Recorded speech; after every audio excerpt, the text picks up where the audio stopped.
whoa, Ric Flair, or woo, Ric Flair. Yeah.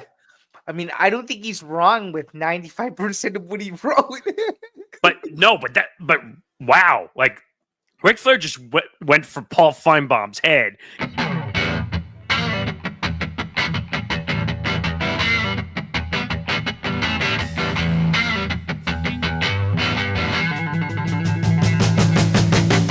Welcome to episode 286 of Empty the Bench here on the Empty the Bench podcast network presented by Playback. He's Zain Bando. I'm Nick Morgasen. Follow us on social media for Empty the Bench at ETB Sports, Twitter, Instagram, TikTok at ETB Sports. Follow the Empty the Bench podcast network at ETB Network, Twitter, Instagram, TikTok. Follow our YouTube channel, which did break the 1,000 subscriber mark, so that first goal is in the books. But yeah, please, really excited about that. Yeah, very excited about that. Currently over 1,010 subs right now, so let's keep that going. YouTube.com/ETB Network. So go and hit the button there. If you can't watch, listen to Empty the Bench wherever you get your podcasts, Apple, Spotify, you know the deal. We're on all the platforms. In fact, more people that I know listen to me rather than watch me. So again, if you want the podcast plug, you can literally add it to any of your RSS feeds, and the new episodes will all populate. Not just of this show, but just as a small shameless plug, Bando's Breakdowns is returning this week. So if you want my show, or if you were missing it greatly, you're in luck this weekend for much of the remainder of the year too. Yeah. So all shows on the network get them as well. And Empty the Bench is presented by Playback, playback.tv/ETB Network. You'll hear a message later on in the show talking about this, but a lot of baseball coming up. NBA is coming back in a little over a month. Some other stuff. All our shows, our extra secondary shows are on Playback. We just, Callan and I on Press Road just did an amazing interview with Stan Verrett from ESPN. So go check that out. And we have two major interviews, which I'm going to announce in a couple days, that are coming up on Wednesday. So just tune in for that as well. Okay. So we are back after a week off due to all the NFL previews for football forecast, which is coming back. And go check out our AFC and NFC previews. I was part of the AFC. You were part of the NFC. We had a really good time with that. Some funny moments. We sure did. And if you like bold Super Bowl predictions, I might have one that now may look very good, but at the time that we did the episode, it was a bit of a shock. So if you like surprise Super Bowl predictions, the NFC preview is for you. I think Grant had the surprise bold take of the NFC. I'm not going to say that now, but if you want, go check out the NFC side. He had an interesting bold take on the Bears. That's all I'll say. But let's get into the show. A lot of college football, which is not as normal. Now that you're on the show, we're going to talk more college football and some more college basketball on this show. So we got to lead off with this. Okay. So Paul Finebaum, would you say he's been a little bit of an agitator over the last couple of weeks, especially? He's been an agitator for sure. But I think this is part of his whole shtick, and now it's leading to a level that I don't think anybody's ever seen before. Yeah, so obviously everyone knows the SEC bias, obviously, because he does a 5-hour show every single day on ESPN, the SEC network, and he's out for blood, like big time. And I don't know what set off Ric Flair, but Ric Flair I don't know either. That was a surprise to me, just as much as it was a surprise to you. So here's the tweet. Dear Mr. Finebaum, as usual, you are the most absurd and incompetent analyst in all of college football. I'll take Heather Dinenage any day over you. You should be expelled from ESPN. Every time I see you on TV, I turn it off. You have 22,000 followers. I have 9.3 million followers. The fact that you would call out Jim Harbaugh last year and say that he will never be able to coach in the pros, and now he will probably win a Super Bowl. That's a little bit of a stretch. And the fact that you're predicting that Texas will murder Ohio State is insane. Go look in the mirror and find something else to do for a living. So embarrassing. well, that's kind of ironic now that Ohio State beat Texas. Technically. Yeah, But exactly. whoa, Ric Flair, or woo, Ric Flair. Yeah. I mean, I don't think he's wrong with 95% of what he wrote. But no, but wow, like Ric Flair just went for Paul Finebaum's head in more ways than one, and I was like, He sure did. and you know what? I was like, yes. I was He like, sure bravo. did.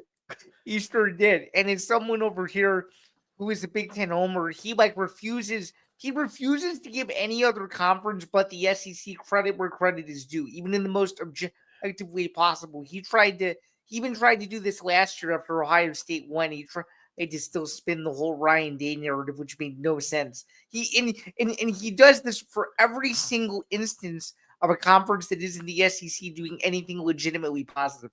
It's really weird. Of course, now the narrative is, it's not that Florida State had an unbelievable win, which we'll get to in a little bit. It's not that Florida State had an unbelievable win against Alabama. It's Alabama lost and the sky's falling and disband the SEC and all that. It's just he's not. He is probably, you want to talk about a homerism? He's probably the biggest homer of all time. Yeah, I just to the umpteenth degree. It's almost to the point where it's getting nauseating. Where I would much rather listen to Josh Pate than I would Paul Finebaum. To be honest with you, didn't Josh Pate just get like some kind of deal with ESPN? By the way, also. Yeah, so he's going to be a contributor on ESPN, and he's also he also moved his show, the Josh Pate College Football Show, over to On3. Right, that so part I heard. So now On3 has McMurphy and him, which is huge. By the way, ESPN adding more content to its distribution platform, and I don't know. I mean, this is more NFL, but they also added Bussin' with the Boys onto Get Up and to Sports. I actually think that's awesome because I know you know this from conversations off here, but I'm a huge fan of Taylor Lewan's content. I think their vlogs when they go on the road are really well edited, and they're not like performative. Like it's literally like them showcasing their life, and I think that's really interesting. So like they're at it again. And by the way, they just don't do NFL; they do college too. So it kind of makes sense. Yeah. I just like how Taylor Lewan tells personal stories whenever he does interviews. That's true. I think that's really cool. But this whole thing, just to put a bow on this, is I think Paul has become more irritable over the years. Way more irritable. I think ever since the SEC started to not win the national title, which has been the last two now, he's become a little bit more of an agitator than anything. And what's even more interesting too, like if you want to do deeper research, like at another time you can, but like he has like 20 or 25 opinions over the last 5-6 years that just aged as poorly as spilled milk. I mean, he got to the point last year where whenever Alabama was on like the college football playoff bubble, he would find every way to defend how a 3-loss Alabama team should still get in. And it's like, dude, you're beating a dead horse that all of a sudden is no longer going to exist. And of course they got shelved along with a few other 9-3 teams, rightfully so. So I don't know. I just feel like whenever he doesn't get the narrative that he wants, he gets frustrated. That's my point. I mean, it's crazy now. Like most of those big schools, like once you have one loss, you're behind the 8 ball. Well, now that they've expanded it, you can still have 2 and you would still be fine. But still, every loss is detrimental, no matter what. The goal is, of course, to go undefeated because then you get the number 1 seed and you get a bye and everything. But you can still have 2 losses and you could still make it. So I don't know. It's just a matter of having certain the thing that I don't like about the 2-loss thing, and I'm sure you probably agree, is it's almost like the NFL playoff scenarios where you need like XYZ to occur first, and this, then this, then if this doesn't happen, then this needs to happen. And Too then many scenarios. right, Yeah. exactly. I mean, and we're gonna go right into because we're already talking about. Let's talk about college football week 1 recap. But can we start with Alabama, because Paul's comments on Alabama basically saying that DeBoer should be basically thrown off campus and they should bring Nick Saban back. Like, Yeah, they're not. Yeah, they're not doing that. I was like, holy cow, Paul. Like, they lost one game. Now, what I do agree with is I think Alabama is in trouble. They after are. the after the They're already off to the worst start you could possibly be off to. And if you want to know something crazier, it's the first time they've lost an opening game of the season since 2002. That's crazy. And because that story from Paul like led to a lot of speculation of Kalen DeBoer. And like people say, well, if you buy him out, it's $70 million. First of all, They're not going to buy out his contract. you're not buying out $70 million. Like the last time that anything was done like that, I think it was Jimbo, right? Mm-hmm. Who got bought out for what, like 60 something million? Yeah, to get shipped or to leave A&M. Yeah. And that was absurd at the time. You remember how people reacted when that buyout happened? Yeah. Like, this would be absurd to buy him out for 70 million right now. Way it's constituted. Although the Jimbo one was a little bit more justified because he was coming off of a 4-8 season and that program was in shambles as he left. I mean, does Texas have that money though? You mean A&M? Yeah, that's what I mean. Yeah, they do. They have some major boosters that made that happen. I'm pretty sure. Yeah, but to eat 60 million, that's not an easy thing to do either. No, I know that. So Paul is just like off his rocker in the sense of you lost one game. Like it's the beginning of the season, for crying out loud. Like I get Alabama's supposed to be a top flight school. I get all the history but can we admit that there's more competition than there ever has been? Yeah, there is, but I think the big issue with a loss like this is they lost to a Florida State team with a transfer quarterback that well, not him, but the team itself. By the way, just for some further context, Tommy Castellanos transferred in from Boston College to Florida State, by the way. And ironically, Boston College beat Florida State, but Tommy Castellanos is on Florida State. My point in saying it is they were a 2-10 team this past season. No one really had too many expectations. They thought, maybe Mike Norvell, maybe 6-6, 7-5 is a good year. But no one expected them to beat Alabama. And not only that, but to beat them by 2 touchdowns, to frustrate Ty Simpson in his first ever college start. Like it could have not gone any better for Florida State. But the issue I will say though is again, Kalen DeBoer in these pressure situations has yet to be able to have a signature win in his year in a game tenure there. And I think that's a big issue. And I think he came from a program in Washington that came out of nowhere and went to the national championship game under Michael Penix Jr. And that's a school that doesn't really have a ton of football expectations.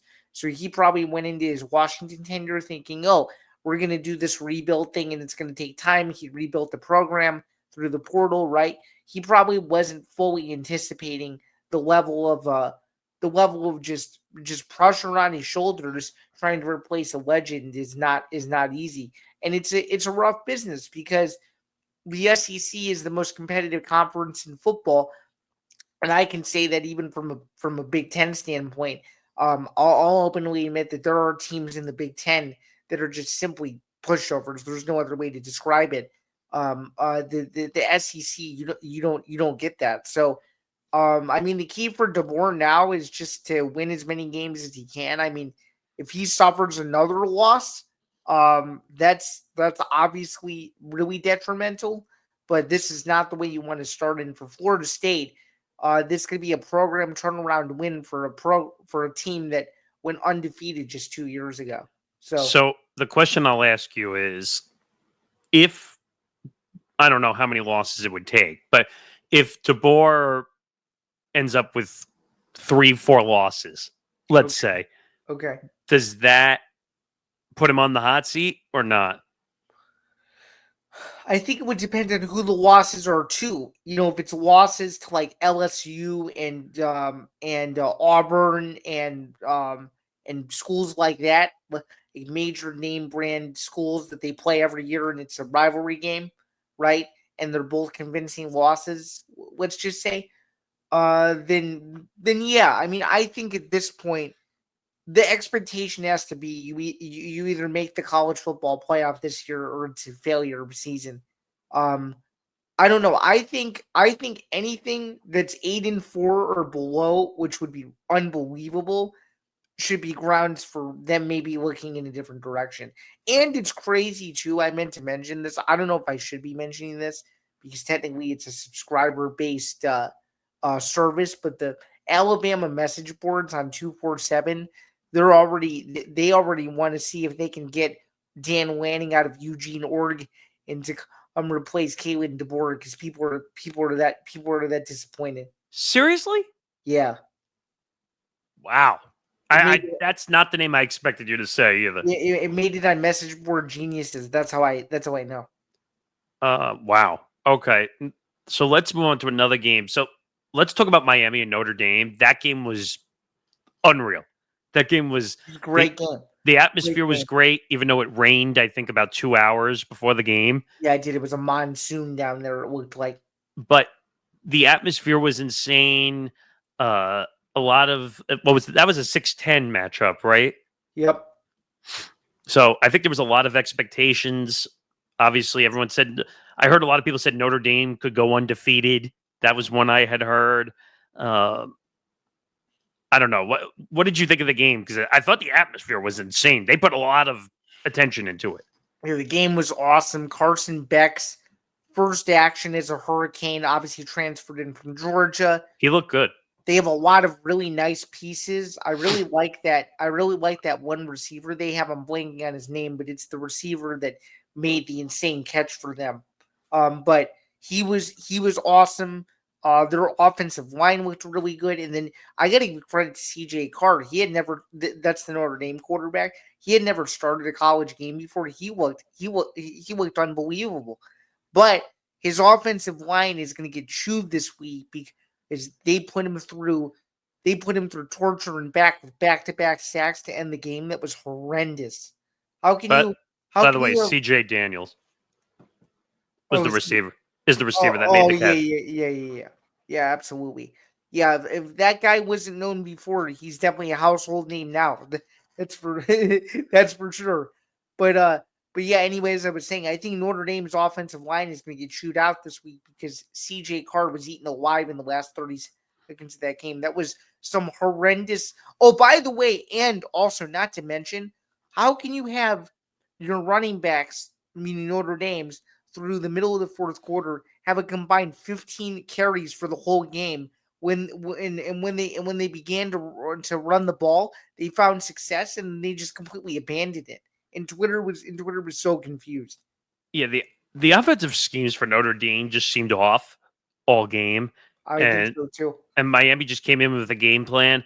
I also think that they thought they were a little disrespected going into the games. Miami, you mean? Yeah, that's what I mean. Yeah. Exactly. I think they felt a little disrespected. I think Cristobal felt a little disrespected going into the game. So, for sure. I think he's a very underappreciated coach. Very similarly to how I feel about Brett Bielema. I think once those types of coaches start to win, people open their eyes. But when they have doubters, they have real doubters, and Miami certainly had that. And by the way, and I don't know if this is just a me thing, I don't really like Marcus Freeman that much, like personality wise. He's a little nonchalant. I don't have a full opinion on him, but I could see where you're coming from. Because I feel like I listened to him after the game, and he just seemed like very down after the game. Like he doesn't have when they struggle. Like where's the rah energy? Like I just don't see it in him after a game. He certainly is not. He certainly is not who Brian Kelly was at Notre Dame. No, not at all. Like Brian Kelly would give it to people after games if they lost, and he still does even in LSU. Yeah. So yeah. this is the game that also had that insane interception off the foot, Yep. right? Off the foot interception. Yep. That was insane. So that ball hit the hands and then hit the foot and then went back up in the air. That was an insane play. Mm-hmm. I mean, this game was great. Now I have to know. I have to know. Is it too early to get excited? Week 5, Miami goes to Florida State. You think it's gonna be a good game? I do think it's going to be a good game. I think Miami now has momentum to really have a good season after winning yesterday. I think so. I think so too. So I hope they figure it out. I like Cristobal. I think he's got good energy for that university. I do too. I don't know if you know this. He used to coach at Oregon, and I liked him. I liked him at Oregon too. Yeah. So I hope that works out. What were some of the other games you looked at through week 1? Well, I'd say I mean, we haven't really mentioned it, but you got to shout out Ohio State for knocking off Arch Manning. That was huge. Huge win. I mean, what's crazy about that game is defensive slugfest. Yeah, who thought that was going to be a low-scoring game going into the fourth quarter? Will and Nick D did. No. But I'm saying, okay, but those are two people. Did anyone think that was in technicality going to be a low-scoring game? No. Everybody thought that like the over was going to be in play the whole game and stuff like that. The over under was like in the 50s, wasn't it? Yeah, it was 50 and a half. Dang. It was 14-7, right? Yeah, 14-7. The defense was on display big time. And I think Arch Manning, by the way, like, I think we got to lower the expectations just a tad. I think they were too high. I agree. I thought they were too high going in also. And I also think that, and it's similar to how you feel about another famous last name in a different sport, that if it wasn't for his last name, nobody would know who he is. I mean, let's just be honest here. It's the same situation that we were in when I went on my now iconic Bronny James rant last summer. It's true though, and I can use it as comparison here because Bronny looked, and it's nothing against Arch because Arch seems like a good kid. He seems like a very quiet kid. Even though his grandfather came out and kind of tried to say what his plans were. Yeah, which I don't know if you heard. Someone asked him, and he basically said in so many words that he was pissed at his grandpa for going out and saying that. He basically said, "Don't make my life choices for me." Essentially, he said, "I'll do what I want to do. You don't control." Which he should, right? Don't you? Yeah, don't agree. You agree? Yeah, I don't know if that's why I'm saying you can't fully blame Arch Manning for all of this. Right, but I think the expectations were way out of the atmosphere for what you were expecting out of this kid. Like they were coming in and saying that he was a Heisman, like he was going to be the Heisman winner. Yeah, he hasn't started a huge. Now I know he started games, but this is his first huge game start, right? Correct. Yeah, he had never started a huge game before this. And if you look on the other side at Ohio State, it was Julian Sain's first ever college start. How about that? So you had two quarterbacks coming into this game that haven't really played a big game. By the way, I think Ohio State gets a really bad rap when they don't deserve it at times. They do. And by the way, that atmosphere in Columbus looked unbelievable. At the shoe, right? That looked unreal. And I don't know if you know this. Sorry to transition to pop culture, but the chain smokers pulling up. Yes. Awesome. I did see that. Yeah. That was so cool. That atmosphere was insane. Just seeing what was going on there, the fans yelling, screaming. Also the Pat McAfee kick. The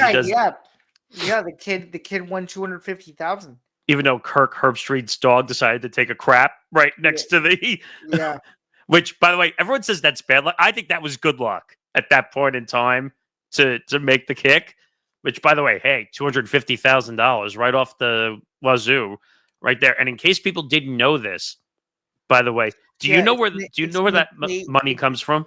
I don't, but it's definitely going to pay for that kid's. It's going to pay for a lot of things for that kid.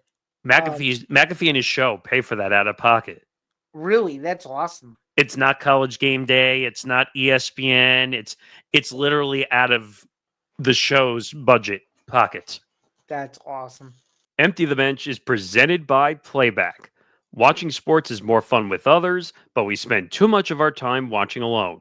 Playback is a virtual space where communities can stream live sports together with everyone perfectly synced up. Creators can hop on stage, deliver their own play-by-play analysis and commentary, and invite viewers up for Q&A. Playback makes watching sports fully interactive and a social experience. From playing fantasy sports, repping your favorite players and teams, and watching with the commentators and communities you care about. Win or lose, sports are best enjoyed together.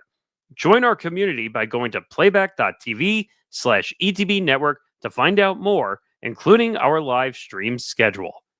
And now back to the show. Since we're talking about Ohio State, I think there's another one we should transition to too, which is Dave Portnoy's Big Noon Kickoff performance. By the way, I give this a complete A, and I thought it was a home run, what they did for week one. Now, you and I were talking about this before show. Ohio State has a lot of explaining to do.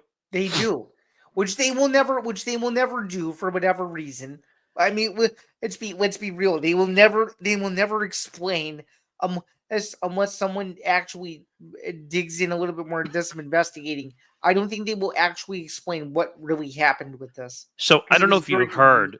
I don't know if you heard either, but Bobby Carpenter, the former Ohio State player who has a podcast, exactly. He came out and said that supposedly he heard from the higher upper ranks at Ohio State that they were the ones that banned Dave Portnoy from going into the horseshoe. So, and I said, well, that doesn't make sense. Fox and Big Noon Kickoff are going to be there. Was this supposed to be like because he's a Michigan fan that they were doing this, or do you think something else happened there? Yeah, I mean, I think it's more so because of his Michigan allegiance. That had something to do with it too. I just think it's petty that the whole thing became a story to begin with. That's the thing. Like, you brought him in for the appeal to compete with College GameDay, and you're going to cause a whole PR nightmare by saying that he's banned when he really isn't banned. And then there's all this other stuff. And then, of course, the show happens, and the show goes as it's expected. It's unbelievably crazy. It's really the craziest pregame show I've ever seen. The WWE entrance was insane. Oh yeah, that was nuts. They nailed that big time, like with the smoke and opening up the stage. I don't know what producer decided that, but whoever decided that deserves a raise. I mean, they nailed that. He sang the Michigan fight song. He messed it up though. He didn't say the words. He didn't say the words right. I think he was doing that for effect. I think. You think so? Because he was just trying to rile up the Ohio State fans, because he literally was walking right through where the fans were. You think he was drunk or no? No. First of all, he's got to be careful. He can't do that, especially since Barstool's working with Fox now. But yeah. But he nailed that coming in. I think. First of all, they'll never be College GameDay. They're never going to be College GameDay. They will never compete. Like, College GameDay will always be number one when it comes to college football studio shows. I don't even know if you can really call it a studio show because it's on the road every week. But well, I would say it is for the most part because it is a studio feel to it. But it's more of an on location, I guess, type of show. But you'll never see a college football pregame show like College GameDay ever. Right. And I want to get to something else, but we'll get to that in a second. But Portnoy owned it. They needed something to compete with Pat McAfee on College GameDay. So Big Noon Kickoff went to Portnoy. People are giving Portnoy a lot of crap because they're like, oh, well, he didn't play football and blah, blah, blah. That's not the point. Portnoy has big fan base. And they had a digital fan base. And the other thing that people don't know either, they also stopped the Barstool College football show that they do every week on location. They banned them from doing the show there too. Yeah, that was petty. What did you think? I thought that was ridiculous. I think that, first of all, the Barstool College Football Show is one of the most insanely best produced shows that they do during the year. Right. And big fan base. They showed once that sometimes that the Barstool College Football, when the fans show up, is sometimes bigger than game day. Sometimes, like the crowd. Yeah, I've never been to a game where the Barstool show was there. But not to change the subject, but Barstool, when they interviewed Bielema, they're like, "Hey, like we're interested in coming to the Ohio State game. Would you have us?" And Bielema said, "Yeah." So there's a there's a chance that I might get a chance to see live and in person how crazy the Barstool college football show actually You is. would have to go to that if it comes to Illinois just to see what that atmosphere is like. Of course, I'm gonna go. I'm gonna go. I was gonna go to the game anyway, so of course, I have to go. Because that Yeah, yeah. atmosphere is insane. Like, but I think this was just all petty nonsense. And But hey, um, it made more people want to tune in for the entry, right?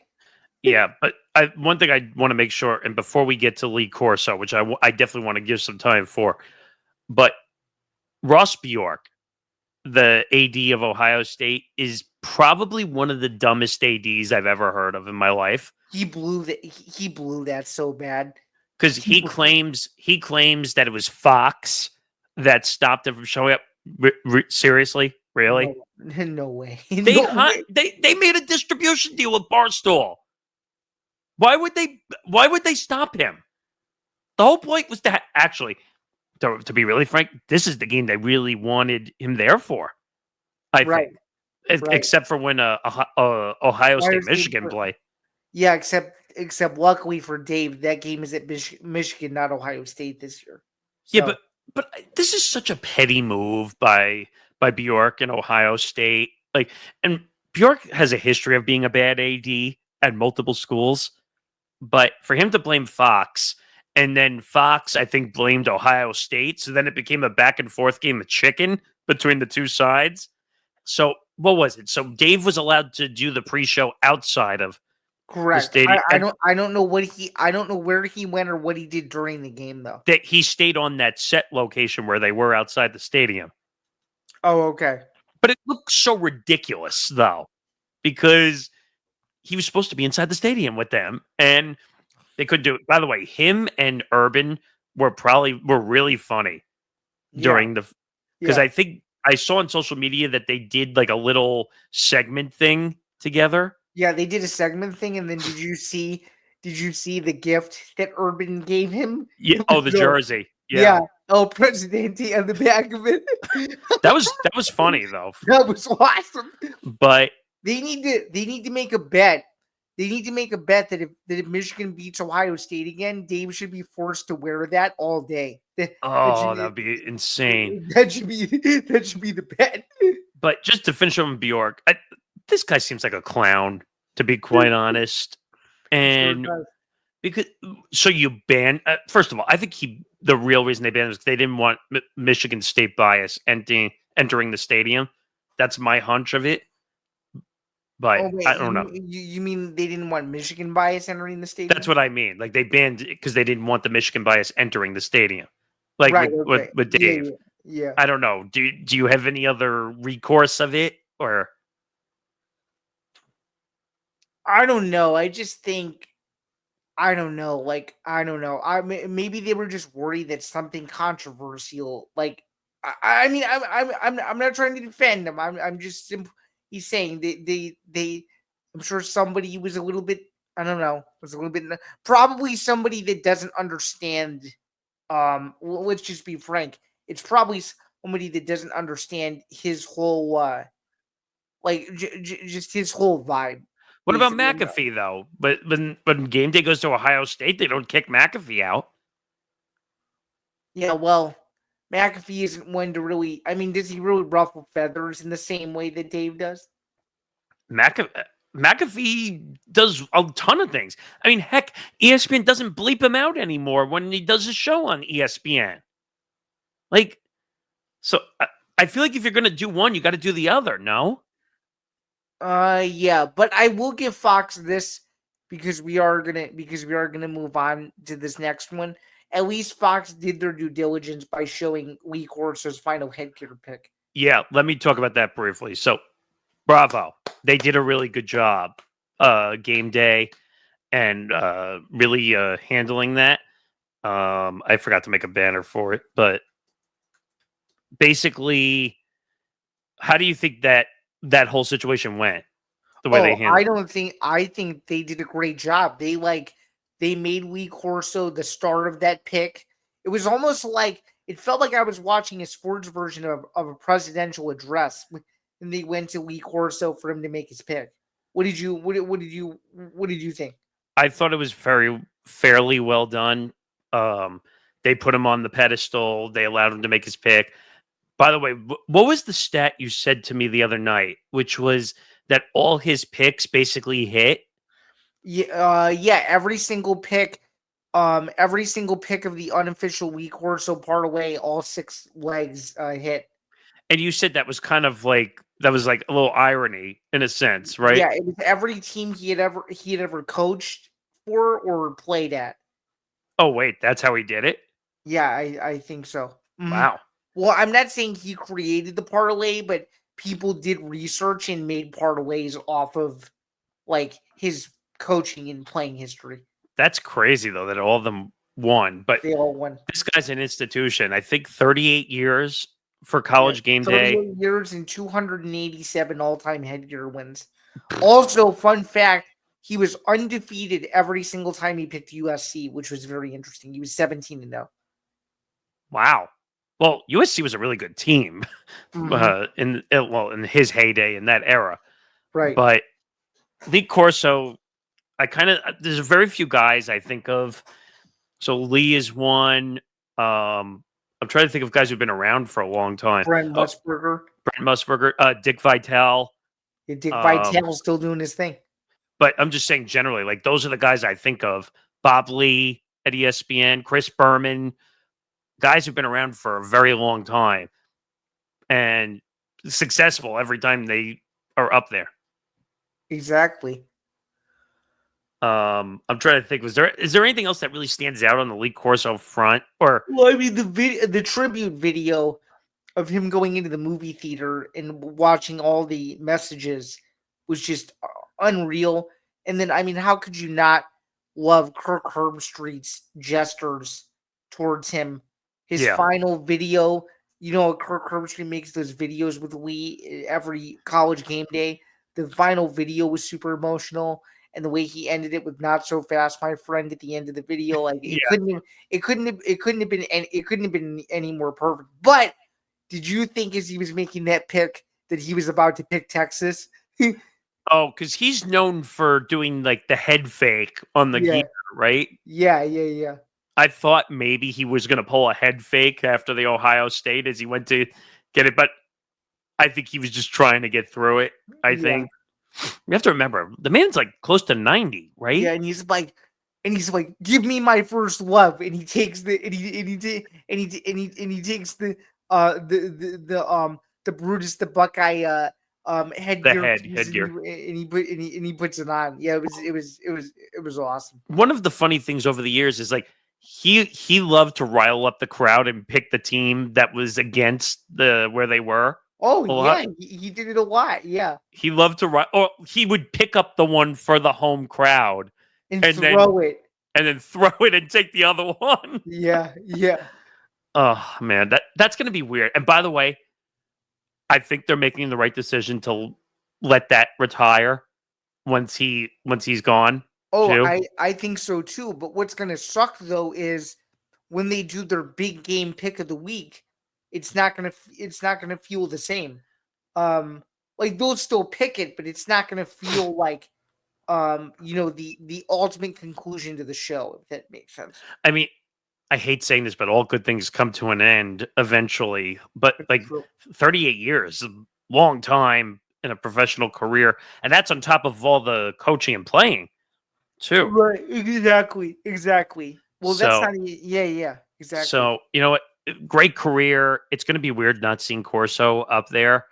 I don't know if they're replacing his spot. I think they're just going away with it. Yeah, right? I think that's what I've heard. Yeah. So, bravo, Lee Corso. He'll go into retirement. I'm sure you're going to see him at games probably from time to time. Well, he'll be at games, and apparently Herb Street said that unofficially he'll do like Instagram like lives with him and stuff. That's going to be fun, I think. So there's still going to be an extension. He's going to start like an Instagram live series called Not So Fast, My Friend, I love it. with Lee Corso, I think. That's So, great. yeah. So I think every few weeks you're going to get Lee Corso's unofficial predictions. Now you just got to give him the headgear to do on the Instagram lives. Yeah, yeah. That would nail it. Because he's not on social media, but apparently Kirk Herbstreit might be working on like getting Lee Corso on Instagram and a Twitter. And oh my god, if he gets on social media, that's going to be wild. I agree. He'll probably be like one of the quickest to like 1 million followers. Like that's going to be insane. I agree. All right, let's move on. Our first NFL headline. Now that we get into the NFL season. Yeah, 4 years, $188 million. Micah Parsons blockbuster trade to my NFC representative in the Super Bowl, the Green Bay Packers. So here's the wild thing about this. So we had done, full disclosure, you did the NFC preview. The trade was not done yet when we had the trade was done the next night. That's right. You're right. Yeah.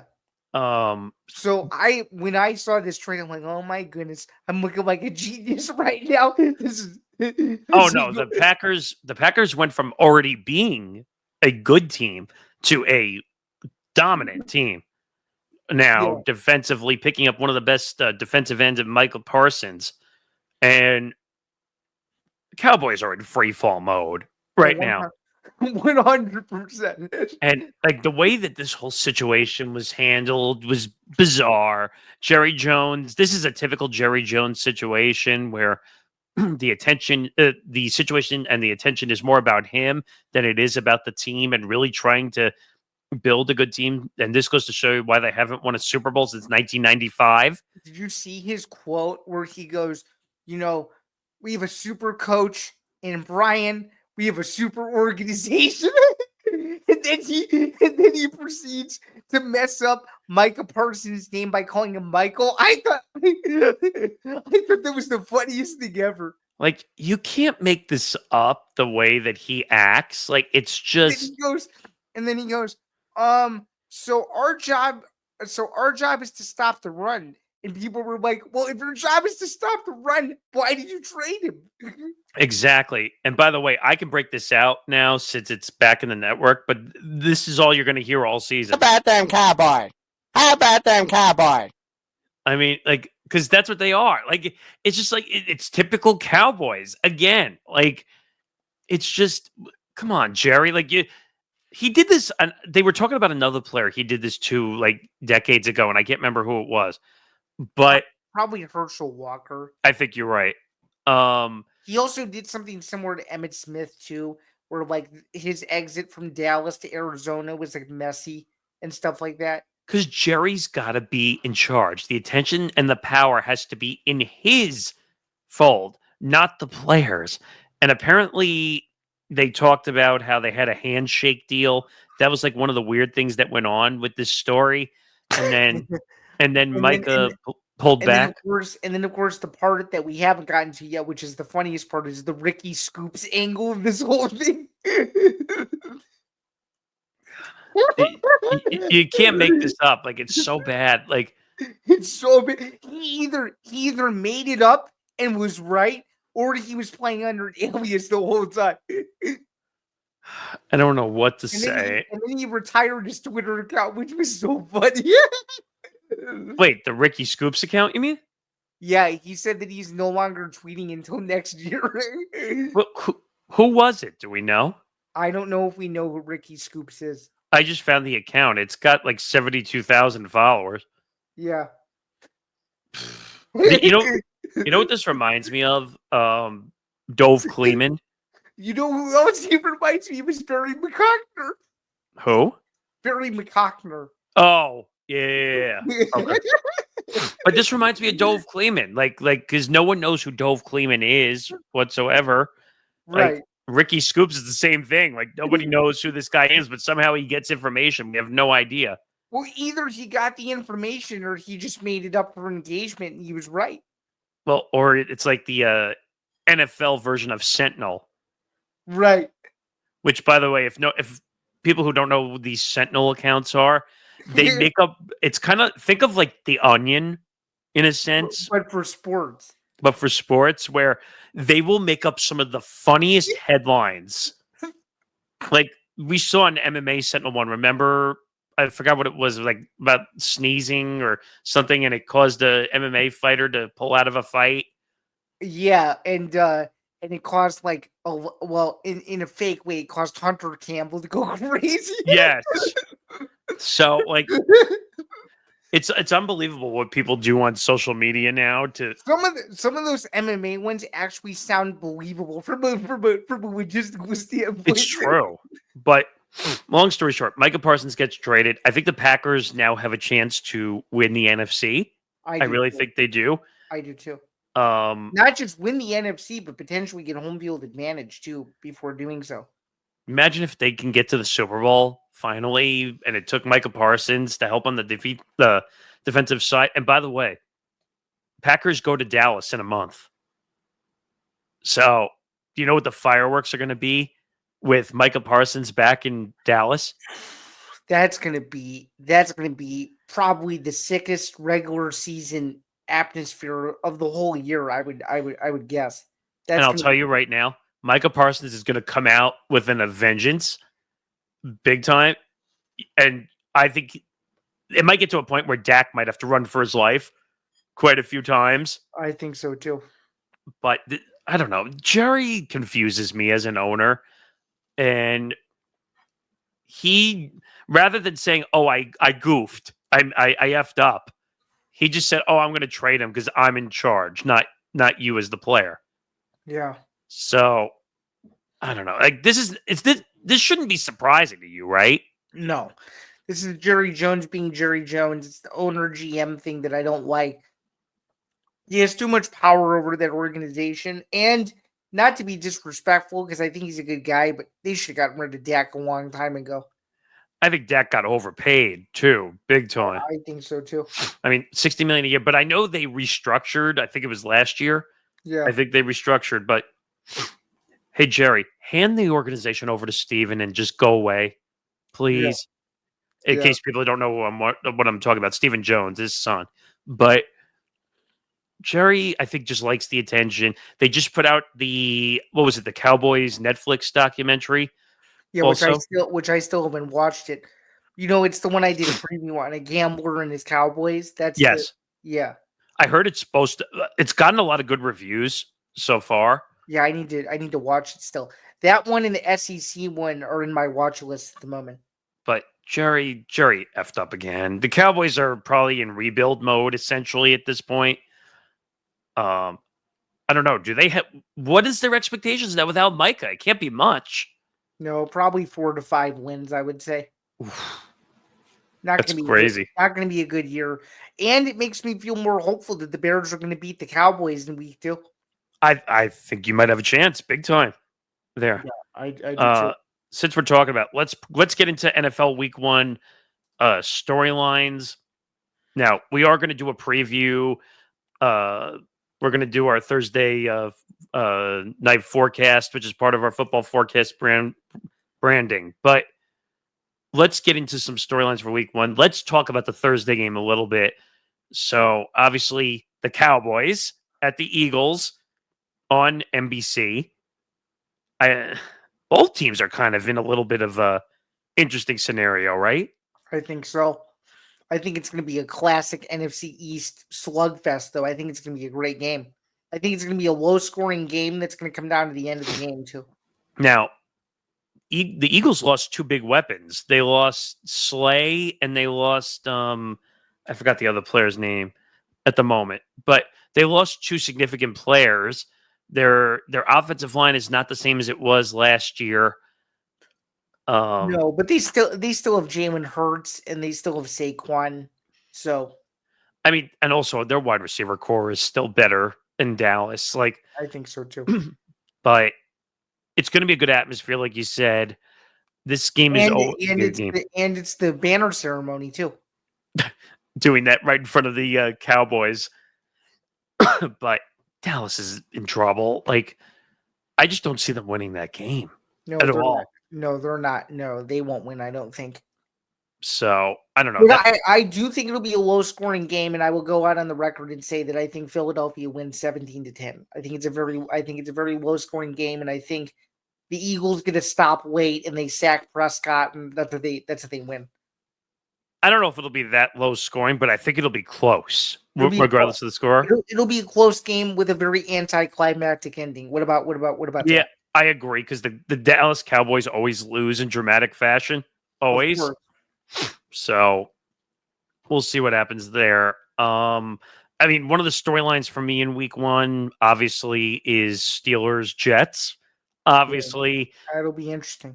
Aaron Rodgers back in New York. That's not going to be a warm reception, I don't think. No, it won't be. And I saw tickets for that. That's not a cheap ticket on Sunday. I did notice that. I'm hoping that the Jet defense just sacks the crap out of Aaron Rodgers, like, big time. Like, but I think Pittsburgh's going to win that game, though. I do too. I just think they're better coached. It's as simple as that. I know you know how I feel about Tomlin. I'm a pretty big Tomlin defender. I just feel like early in the season when Pittsburgh is like still finding their mojo about them, they usually win games like this. Yeah, I agree. They'll win this one, and they'll intercept him like probably twice, maybe 3 times. He might even throw a pick 6 on Sunday. You never know. Who would throw a pick 6? Rodgers. Oh, Rodgers. I will tell you, full disclosure, I did make a DraftKings bet on a over-under for the Jets already. Jets. Take the under? I took the Jets under 6.5. Okay. So as long as they win 6 games or less, which I think is going to happen, I just don't think they're going to be a good team. Obviously, your former quarterback now there. Right. I don't know. What do you think about Justin Fields? I don't see much there. I mean, I like Justin Fields. I always have, but he's just been in the wrong system his whole career, and I just don't see him having success until it's really his team, if you know what I mean. I agree. I just feel like going to another organization that just has so much turmoil is not good. Like, I feel like the Bears ruined him because the Bears didn't give him the pieces he needed. Because he showed flashes of brilliance, and everybody wanted to blame him. But when your offensive line sucks and your receivers aren't marquee players, what are you supposed to do with that? You can't do much. Right. I mean, the offense is not great. He was running for his life back there too. Well, that's the problem. But that was Aaron. That was Aaron's problem too. He had to escape the pocket. He was going to get sacked every time he was there. I know. Is there any other games that stand out to you, or? I mean, I'm excited for the Monday night game, Bears in Minnesota. I think it's going to be a good atmosphere at Soldier Field. I won't be there, full disclosure, unfortunately, but it's probably the most anticipated Monday night Bears game in several years. It should be a good game, and Minnesota always plays the Bears tough, and it's really cool too. I have to mention this. It's a homecoming for J.J. McCarthy because he grew up in LaGrange Park, which is about 20 minutes from me, and played at Nazareth Academy High School. So he's technically coming home to play his hometown team, which is pretty cool. I kind of like. It's kind of weird because ESPN Bet, as we're recording this, has this as Minnesota as a 1.5 point favorite. I think the Bears win. I'm with you. I think the Bears are a better team. I think Caleb is the better quarterback situation than JJ McCarthy now currently. JJ McCarthy, he's yet to start a game in the regular season because he was hurt. Right, he never took a snap. So I don't know where ESPN Bet is coming on that front. But if that would be an upset pick of the week based on that spread, I would take right there. I think so too. I want to see how Caleb performs in year 2. I really do. I do too. I think it's going to be better than what people think, though. I just hope it's not a sophomore slump. Like, I don't think so. Him and Jaden Daniels, too. Another name that everyone's watching now that they've traded away their running back and that situation. And But they still have Terry McLaurin, though. So. Thank God they got Terry McLaurin back in. Now, I think they overpaid just a little bit. I do, too. But would you agree with me that the NFC East is going to come down to Washington and the Eagles? Yeah, pretty much. It's not going to be close. I think it's like whoever wins those games probably wins the division, and whoever splits, if they split, it'll be whoever performs better in the NFC East is going to win the division, I think. Yeah. I mean, and then just some other, just housekeeping stuff. I think Detroit Green Bay is going to be a good game leading off. I think that's great. Will Jordan Love perform? I think he has the thumb injury on the off throwing hand. He does, but isn't he day to day though? That's what I saw. He'll be back. He'll be there for game one. Just looking around to see if there's any other games. Like I said, to Washington, New York. That'll be interesting. Russell Wilson's first game with the Giants. Yeah. That'll be an interesting one. And then also another one, not because it's a great game, but just because of the headlines. Indianapolis, Miami. Yeah, Miami apparently is going to get Devon A-Chain back, which is huge for fantasy owners, myself included. Yeah. I think Miami's going to have a terrible season, though. I think whoever put the over-under at 8.5 for Miami was smoking something. Yeah, I would argue that the Patriots might be better than Miami this year. Oh, the Patriots are going to be, I think, far better than Miami. I think they're going to have 9 wins, 8-9 wins at least. You think they're a sleeper AFC wildcard team? Oh, yeah, for sure. I think they're going to have a chance to, with Drake May now having a year under his belt to play, now being the full starter. And I actually think they have a pretty damn good coach. So, yeah. Well, now with Vrabel back in with the Patriots, not afraid to take punches in spring practices. Nope, not even. But Miami's just, I don't know what's going to go on there. But what's their head coach's name again? I'm drawing. It's McDaniel, Mike McDaniel. Mike McDaniels. I think he has a chance of getting fired after this season. I really do. That's bold, but it could happen. I also think Stefanski with Cleveland also could get fired. Oh, Stefanski's on a major hot seat. It's not even a question. Ben actually said that as his hot take. He's making himself look more stupid every single time he opens his mouth about Shedeur. It's really dumb. I had a bold take during the AFC that I said I think Shedeur Sanders is going to get cut at some point. I think that because I don't think he's ever going to perform to expectations at all. Even though it's not fully his fault, though. I get it, but I think, again, his name is the hype, not his play on the field. That's a good point. But you'll get to hear more of these takes when we come back for actually this week. This week, football forecast week 1 drops. Yeah, we murdered Friday before Chiefs Chargers, right? Yeah, it'll be Friday at noon Eastern. Probably it'll drop. So NFL football forecast picks are back this week. All right, quickly, one more story. You wanted to bring this up. UFC confirming the White House card. So what do you have on that? Yeah, so first off, I'm just happy that it's done. I'm happy the meeting went well. Obviously, they figured out the weight issue. That was the big question, right? 25,000 pounds. I guess we'll never know what they did to fix it, but they fixed it. And that card has so many possibilities of what you could do on it. But they gotta, I don't know. 2 things I'll say, and then we'll wrap up because I know we only have a few minutes. They have to have an American champion in that main event. So you gotta hope that John Jones is out of whatever he's doing, and you gotta hope that Tom Aspinall defends his heavyweight title, because if Tom Aspinall loses to Cyril Gane, they're not going to sell a Jones Gane rematch to CBS because Jones has already smoked him. So you gotta hope that the Aspinall Jones fight happens in the Stars Align. And you also have to hope that a combination of Conor McGregor one of three names. You got to hope that a combination of McGregor, Ilia Topuria, or Islam Makhachev is also on the card. So, but McGregor, did he get through all the testing or no?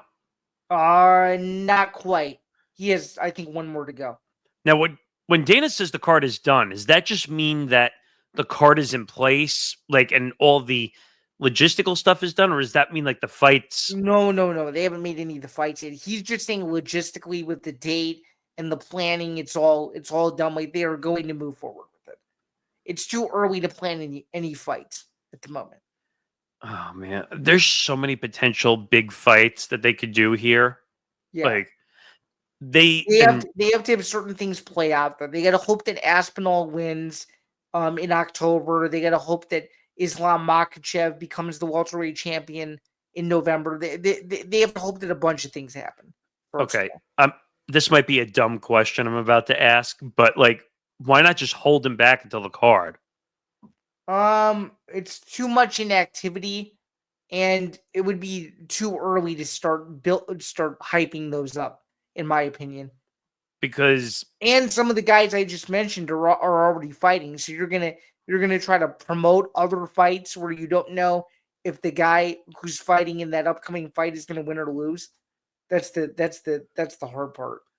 No, it's a good point. I was just saying, like, maybe they avoid the issue of if Aspinall loses, then what are you going to do then? Because now you're not going to be able to promote an Aspinall Jones fight. Right, because Aspinall won't be champion anymore. Yeah. Now, would they break rules in a sense, say, like, if Aspinall was not the champion, would they do it anyway just to make a fight for the White House card? They don't usually do that, but I wouldn't put it past them. But are very meticulous on not doing a fight of that magnitude if it isn't for some sort of a title. But yeah, I don't know. It's a good question. But one more thing I'll say. The dream fight that I'd like to see on this is McGregor Diaz trilogy.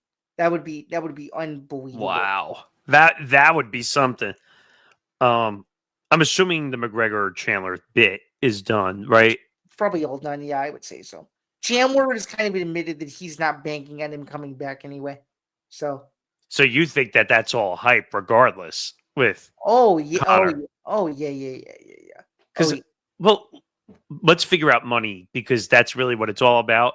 Like, are these guys going to get paid like massive sums like to be on this White House card? Probably. It's probably going to be purses you've never seen before or like unimaginable for an MMA event. How much money, like, because you're pretty good at figuring this out approximately, how much money do you think is going to go down on this card? Or do you think? In terms of fight purses? Yeah, just generally. Like, because usually you're pretty good at figuring out, like, how much money is going to be involved in overall. I could see this being anywhere from $3 million to, like, maybe 30 or 40 million. That's holy cow. That's on the lower side, but I could see it. Wow, that's crazy. If that 30 million number, well, didn't you say that Jones got offered like 30 plus million to fight the Aspinall fight? Yeah, he did, and he turned it down. So if Jones ends up on this card, well, I guess he would get the price cut because he didn't accept the original offer. Right, exactly. I can't even imagine. Let's just say like Jones got like 10 million. Connor, I don't know. Well, first of all, I don't know what Connor's value is at this point. I don't know either. That's a great question. Because like, so long. Because Connor's going to say, "Well, I have all the following. You guys are going to get all the attention from me," and they're going to say, "Well, you haven't fought in what, like close to 5 years?" Well, yeah, it'll be almost 5 years to the week of his last fight if he fights on that card. That's crazy. I mean, we'll see what happens. I know I'll definitely watch it. I'm definitely looking forward to seeing what comes out of that. But that'll do it for this episode of Empty the Bench, episode 286. Make sure you like and subscribe to our YouTube channel, youtube.com/ETB Network. Get this show, get Bando's breakdowns, get a bunch of our other shows as well. We are over the 1,000 subscriber mark, so please help us continue to climb to our next goals. Yeah, pretty much any type of piece of content that you want to watch, on a near 2 to 3 day basis is always there. So Yeah, and now that we're simulcasting our playback channel, there's content almost every day on that YouTube channel. So make sure you check that out. If you can't watch, obviously listen to the Empty the Bench, our show, or the network, wherever you get your podcast, Apple, Spotify, and everything else under the sun. And Empty the Bench is presented by Playback, playback.tv/GTB network. Check us out as well. Anything left to say before we go? I don't think so. Hope you guys are having a good short week with it having been just Labor Day that's already passed. Stay tuned for more fun stuff on the way. Fall is vastly approaching, so is football, and this is where the show gets really fun. So stay tuned. You won't want to miss any of our upcoming shows moving forward as we get closer and closer to 300 episodes. So it should be fun. And what I can say now is there might be a little surprise in the works for episode 300. So Very well said. Just keep that in mind. But that'll do it. He's Zain Bando. I'm Nick Morgasen. We will see you next week for episode 287. Have a good day, guys. Have a good one.